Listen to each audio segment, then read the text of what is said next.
অনেক দিন পর নতুন একটা ব্লগ নিয়ে চলে আসলাম। কোথায় গেছিলাম আর কি কি করছিলাম সবই থাকবো আমার এই ভিডিওর মধ্যে।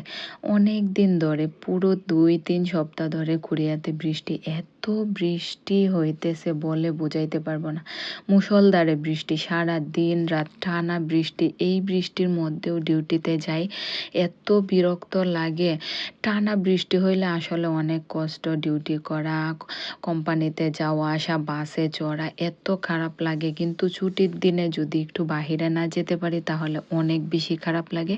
কিন্তু গতকালকে হালকা একটু বৃষ্টি কম ছিল, আর তার জন্যই আমরা একটু বাহিরে গেছিলাম। তো হ্যালো এভরিওয়ান, আশা করি সবাই খুব ভালো আছো।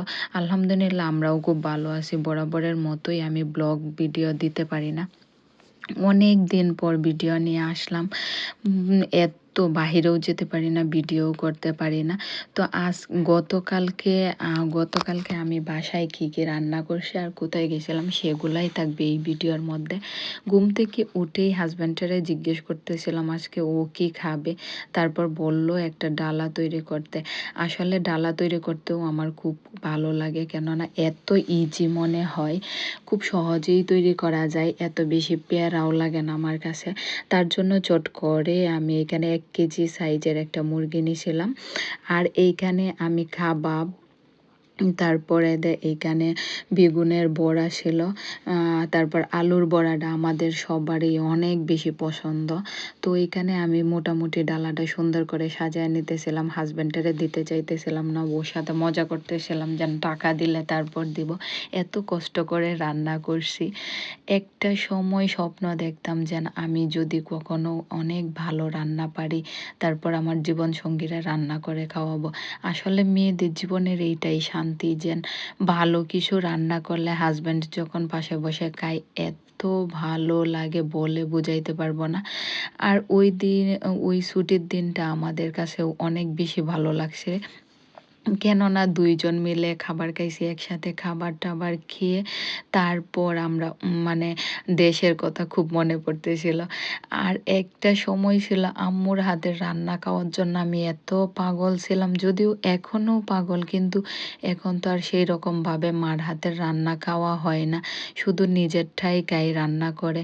মাঝে, মাঝে ইচ্ছা করে অন্যের রান্না খাইতে, কিন্তু এইখানে তো আর কেউই নাই, আমরা 2 জনেই। আসলে প্রবাসের জীবনটাই এরকম, সবকিছু নিজেরাই গুছায় নিতে হয়। তো আমি বরাবরের মতন খাবার দুজন শেষ করে আজকে রেডি হয়ে একটু বাহিরে যাব। আজকে কোথায় যাইতেছি জানেন? আপনারা শুনলে অবাক হবেন। আমরা যাব কিছু সবজি আনতে। তো শুনলাম একটা বাংলাদেশি ভাই, আমাদের বাসা থেকে যদিও অনেক দূরে, এক বাংলাদেশি ভাই অনেক সবজি করছে।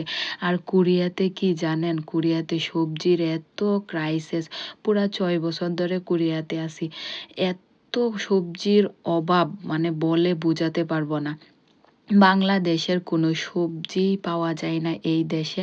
কিন্তু এখন সবচাইতে, আর আমি যেন বাসা থেকে বের হইছিলাম, দেখেন রাস্তায় কেউ নাই। বৃষ্টির দিন তো, এখন একটু বৃষ্টি হালকা কমছে।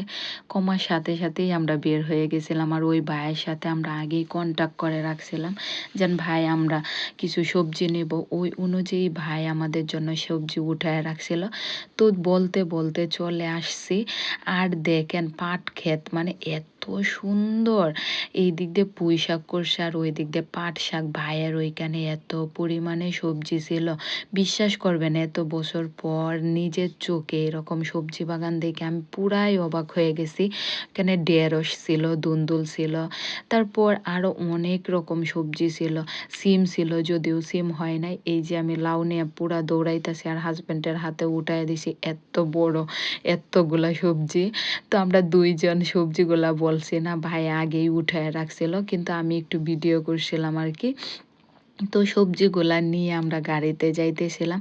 আর বলি কোরিয়াতে আগে যখন আমরা 6 বছর আগে আসছিলাম তখন কোনো সবজিই পাওয়া যাইতো না। এখন দিন দিন এত পরিমাণে ফ্যামিলি হইতেছে। তো অনেক ভাইয়েরাই দেখা যায় কি বাংলাদেশে সবজি ফলাইতেছে।